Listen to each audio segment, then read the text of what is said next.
Get that on camera, Billy. Let us know when we're up. Are we up? I'm ready. I'm ready to go.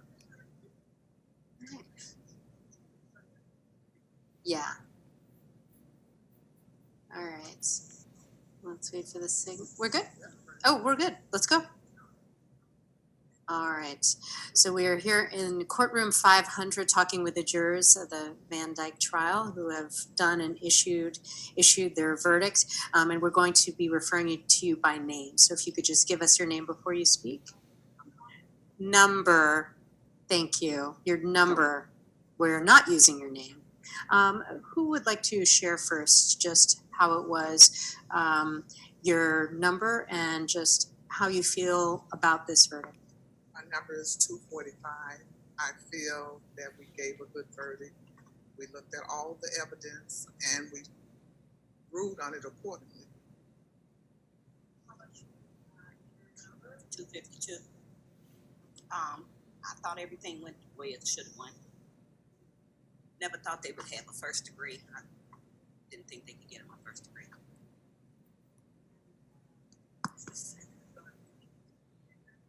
Number 243.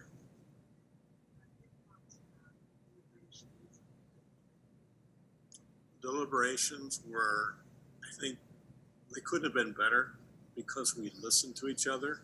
We respected what each other said. When somebody was questioning something, we let them ask their questions, and we worked with it until we all came to a consensus. And when that consensus was made, we all realized we'd made the right decision.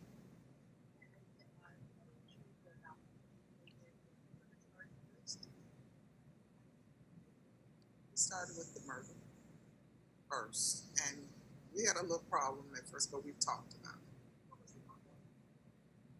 We wanted to decide whether we were going to go first degree or second.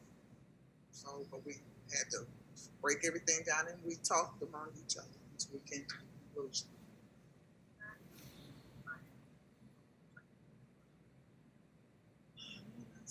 Second degree was a mitigating factor that in Mr. Van Dyke's mind, he was doing the right thing. He was experiencing an extreme threat. In his mind, that's how he was experiencing it, and he felt like he needed to protect himself. Second degree and all of the aggravated battery counts, but not official misconduct. Why? Because we thought he had the right to carry the weapon, and he had the right to use his weapon because he's a police officer. So he had that right. So we had to say not guilty on that case.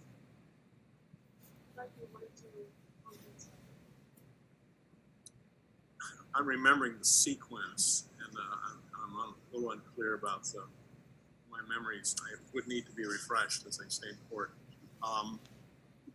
So I'll pass on. Just to go back to the first degree and second degree murder charges first. How quickly did you arrive at that? Was that something you had kind of looked at last night? We went over it last night, but we made no decisions last night. Everybody talked about it, and we couldn't come to a decision on last night, so we said we'll start fresh tomorrow. Yes. It seems the way you're talking that the question was to convict on first or second. Was an acquittal ever on the table? Did anyone come? No. Really? That was never counted in the No. So you mentioned that you believed that he thought the threat was real. Did that play into possibly? No, we realized that as a police officer, a trained officer who'd been doing his work for about 20 years, that he should have realized what the situation was, and instead of escalating the situation, should have at least looked at other options. For example, just taking the time to back away, or just the patience to wait for other vehicles to get there. A vehicle with a taser specifically.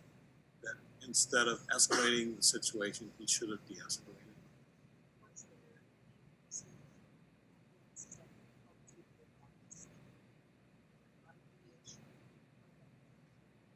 Well, we kept watching the video where it showed that he kept making the steps forward. The dash cam. We watched that more than once, more than 3 times. And the dash cam.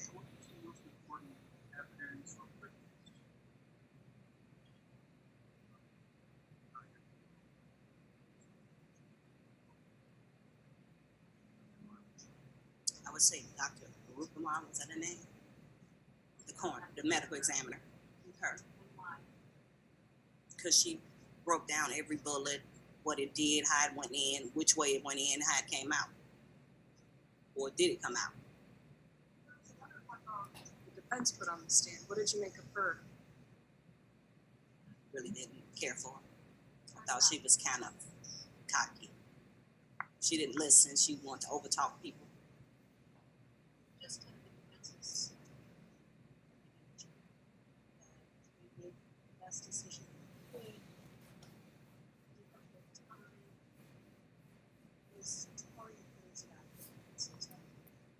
I don't feel it was the best decision. He was a trained professional of 20 years.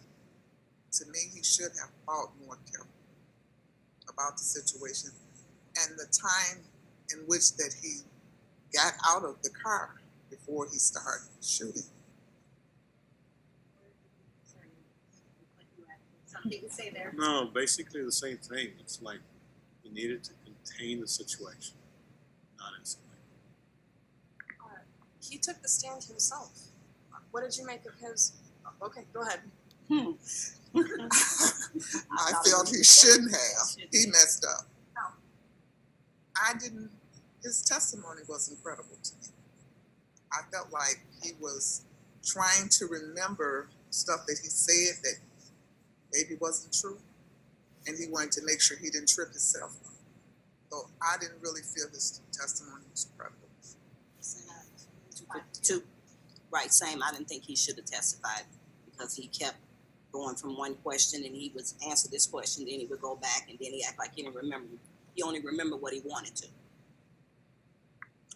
It felt like it was a rehearsed situation, and I didn't quite trust that.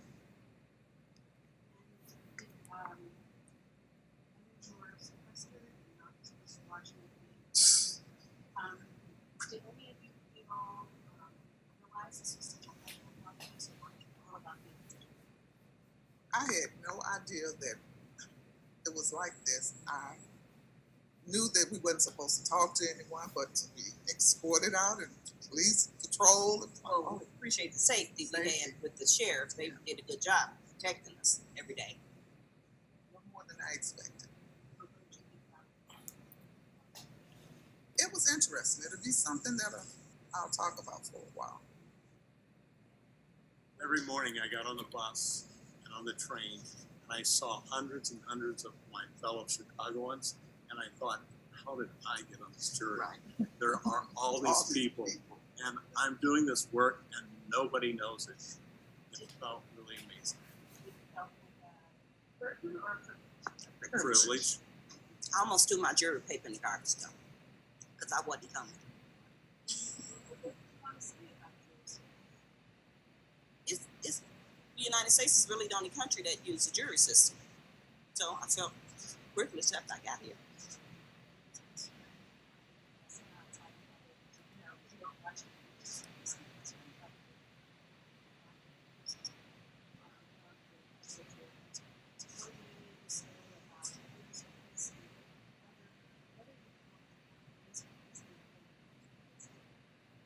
I don't feel that it did until the end.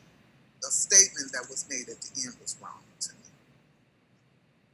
The Boy Scout statement.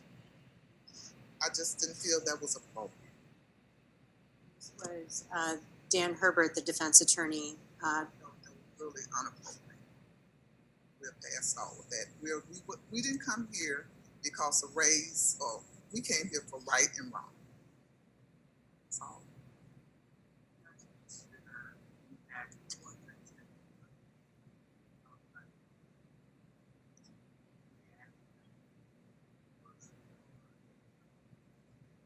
I work in City Hall.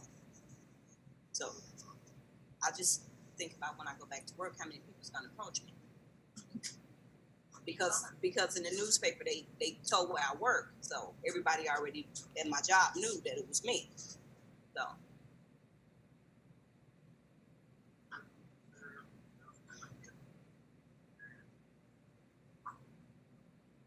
I did not consider that I was aware of it. But it's like, we're here to do this job with what the law is, what the prosecution and defense says. And I knew that was my job, and that's where I kept my focus.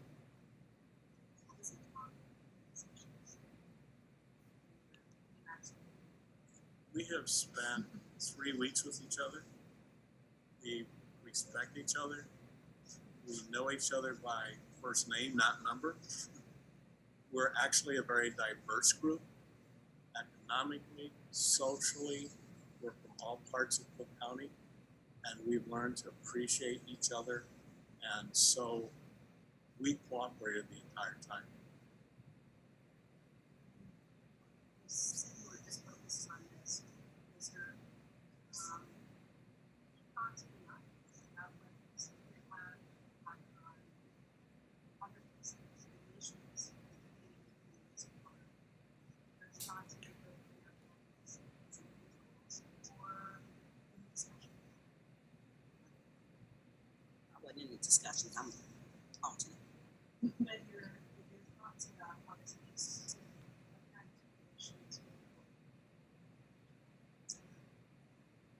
This is about justice.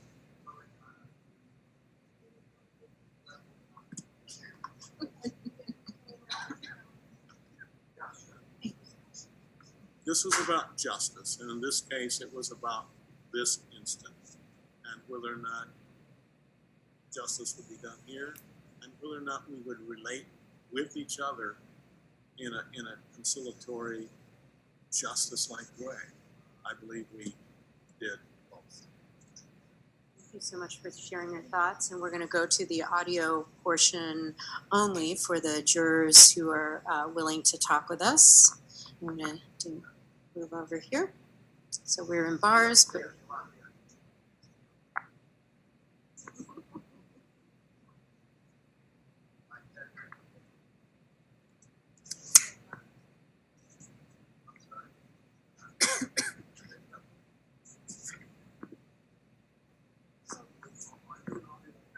so we're in audio only, and we're just transferring over and explaining to the judge that this is audio only, and that the jurors who didn't want to be on camera are not on camera, but they are patiently waiting to share their thoughts.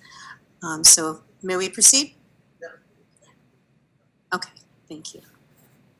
And again, just a reminder before you answer a question, you can see your screen number.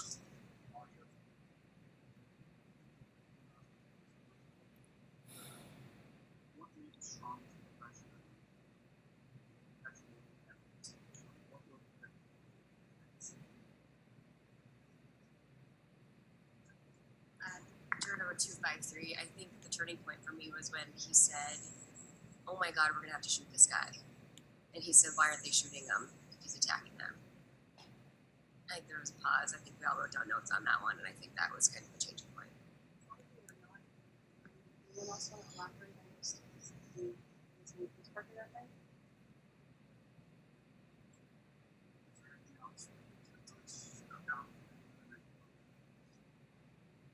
Juror 248.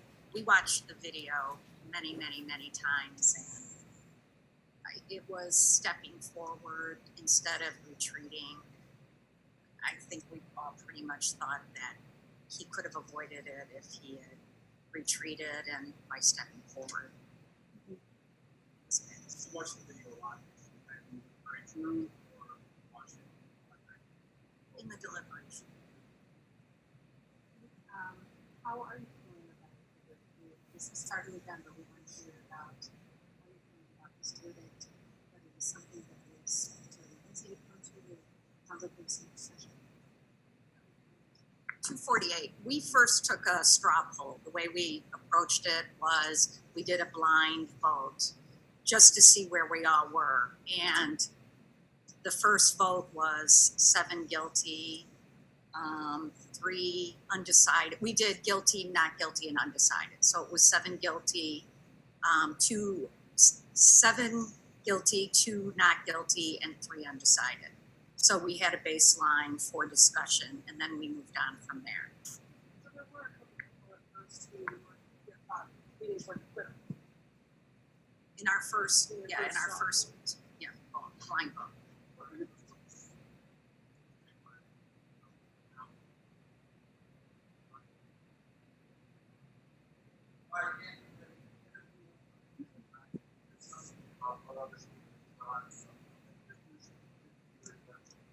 We're getting some instruction from the judge about the types of questions we should ask the jurors.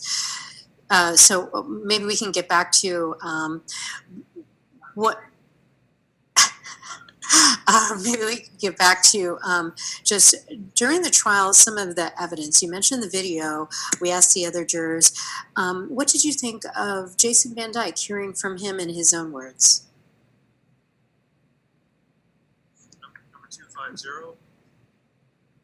He seemed scared on the stand, but like you realized, he was taking his future in his own hands, and it just seemed like, I really need to make this impact to do it. But at the same time, he was fumbling around trying to remember things exactly how they were, and his memories and the facts and other evidence didn't line up.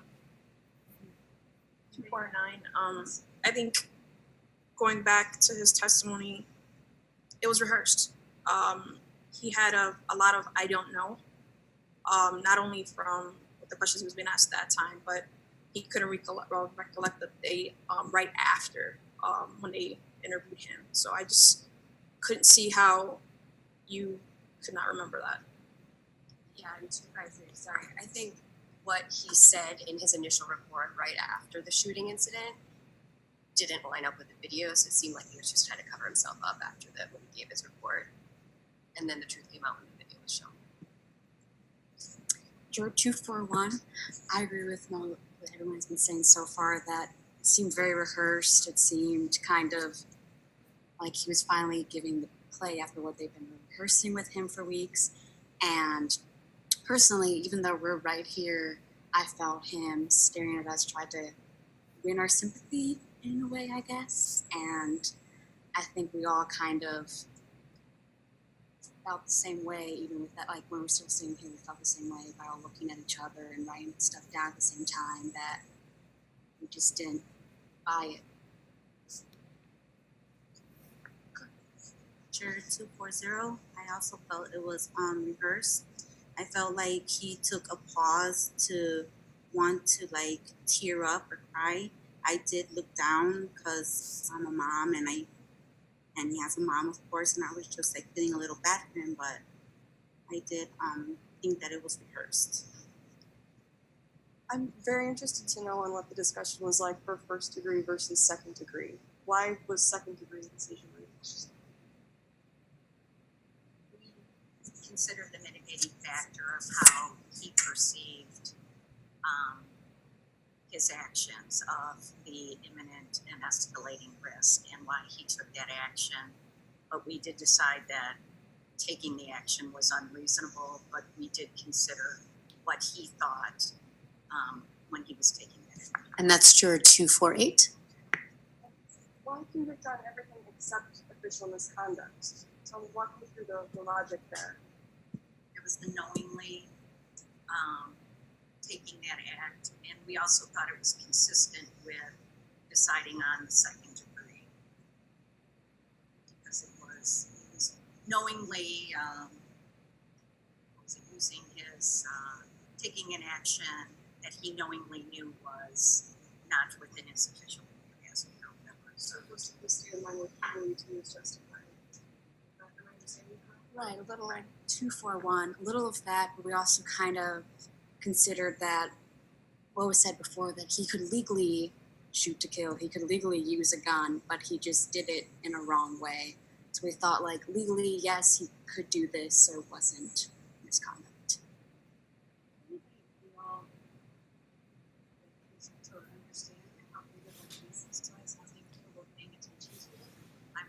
I think Sorry, just give me your number, make sure we know who's supposed 241. I think. I mean, I take public transportation, and so I think it's weird seeing like what was said before, seeing everyone here thinking, "How did I get this out of everyone in the city?" Having to get out the car into another car on the train because you saw someone reading in the papers, and just like it was always on my mind to look around and be observant and just get away from it anywhere. I think last night too, we realized like kind of felt like president in a way of how many cars are following us out, and I think that was a big hit for me. Like this is real. 248. I was very aware of this case, both locally and nationally, that it was drawing a lot of attention. And I was aware of the case going back to 2014 and was actually aware of the grand jury. And there are a lot of things that I was aware of going into this, but it wasn't brought up in evidence. So I had to discipline myself not to consider that. You know, things like I knew there was a reason why some of the officers were no longer officers and were they were testifying under use immunity. Did anyone feel concerned at all about the reaction? Because it was intentional.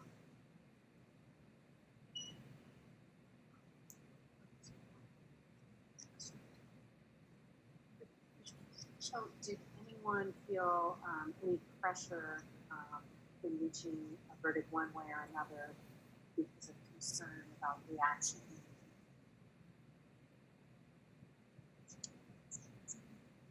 Okay, about 3 more minutes. And I forgot to ask the other jurors, but is there anything any of you would like to say to either Jason Van Dyke or the family of Laquan McDonald? Nobody has to answer that. What would you guys remember about this?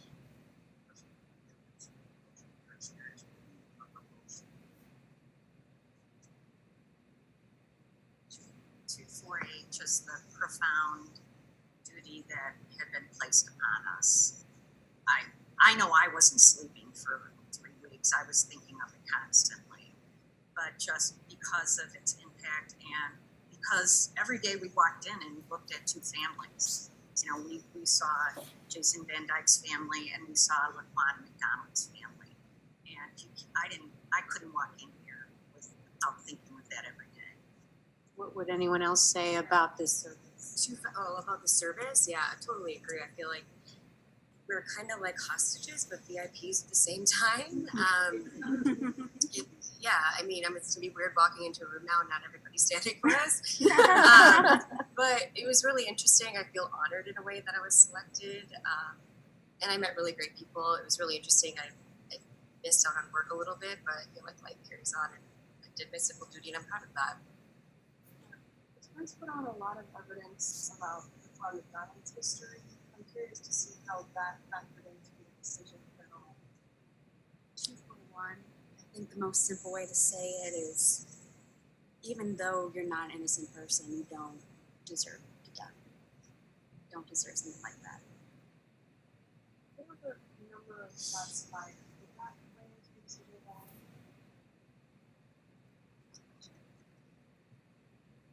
248. We did have some discussion at first about the shots fired. We first had to ask if we were supposed to consider it in the sequence that the medical examiner had listed them, or just the number of shots fired. And there was some discussion about possibly 2 of them were justified and the rest weren't. But we ultimately came to the decision that from the first shot on, it wasn't reasonable.